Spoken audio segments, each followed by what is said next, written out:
রাষ্ট্রপতির ভাষণ যখন দিলেন, এই রাষ্ট্রপতির কাছেই ডাক্তার শফিক থেকে শুরু করে সবাই শপথ নিয়েছেন। এই রাষ্ট্রপতির কাছে এনসিপির যিনি প্রধান নাহিদ ইসলাম, তিনি যখন উপদেষ্টা হয়েছেন তখন শপথ নিয়েছেন।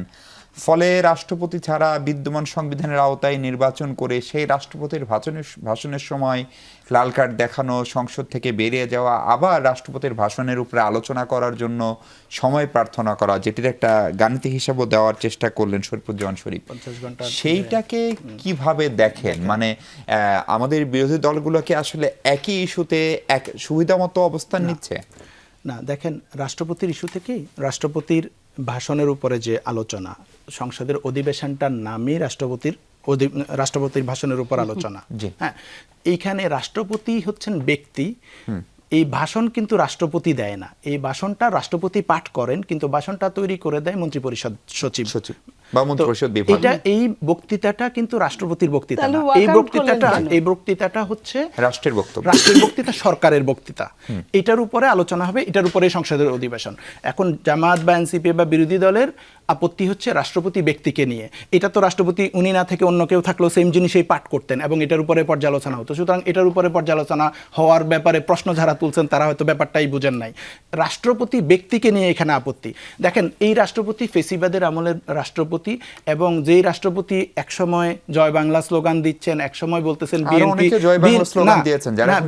না, এই রাষ্ট্রপতি সংসদেই বিএনপিকে বলেছেন দুর্নীতিবাজ, বলেছেন দুর্নীতিতে চ্যাম্পিয়ন করছেন, তারেক রহমানের নামে বেগম খালেদা জিয়ার নামে উল্টাপাল্টা কথাবার্তা বলেছেন, অনেক কথা বলেছেন, দুর্নীতিবাজ বলেছেন, রাষ্ট্রকে ধ্বংস করছে এটা বলেছেন, সন্ত্রাস করেছে, জ্বালাও পোড়া করেছে এগুলো বলেছেন। সেই রাষ্ট্রপতি এখন আবার মনে করেন বাংলাদেশ জিন্দাবাদ বলতেছেন হাসিনা ফেসিস্ট, বিএনপির আমলে দুর্নীতি ছিল না।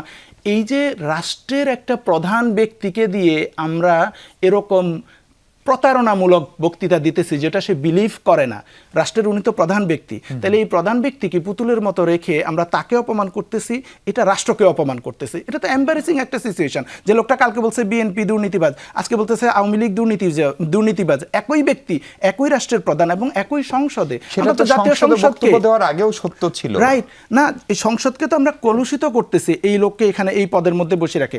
এই রাষ্ট্রপতিকে কিন্তু বিরোধী দলগুলো এই অন্তর্বর্তী সরকারের সময়েও এই দলগুলো যারা এখন চাচ্ছে তারা সে সময় চেষ্টা করেছে তাকে পদত্যাগ করানোর জন্য, কিন্তু অপসারণ করতে পারেন। আপনি রাষ্ট্রপতি সাম্প্রতিক যে কালে কণ্ঠে যে উনি সাক্ষাৎকার দিয়েছেন সেখানে দেখেছেন যে কেন পারে নাই। সেই সময় বিএনপি তারেক রহমানের সহযোগিতায় তিনি বলছেন ওনাদের সহযোগিতায় আমি টিকেছিলাম, এবং বলেছে যে অন্তর্বর্তীকালীন সরকার আমাকে বিভিন্ন জায়গায় বাণী প্রচার করতে দেয় নাই, বিএনপি বলেছে ক্ষমতায় আসলে আমাকে বাণী প্রচার করতে দিবে। তো সেই বাণী এটা এতটা এম্বারেসিং একটা দেশের জন্য, যে দেশের প্রধান তার ন্যূনতম মেরুদণ্ড নাই, ন্যূনতম মানে আত্মমর্যাদা বোধ নাই, যে লোকটাকে দিয়ে যা কিছু যা বলা হচ্ছে রাষ্ট্রপতি কারো মেরুদণ্ড ছিল না। মেরুদণ্ড না থাকুক, অ্যাটলিস্ট মিনিমাম লজ্জা তো থাকে যে আমি কালকে জয় বাংলা বলতেছি, আজকে বাংলাদেশ জিন্দাবাদ বলতেছি, কালকে বলতেছি শেখ হাসিনা আমার মানে তুললো, আমি তার পায়ে ধরে সালাম করতেছি, আজকে এসে বলতেছি যে ফেসিস্ট।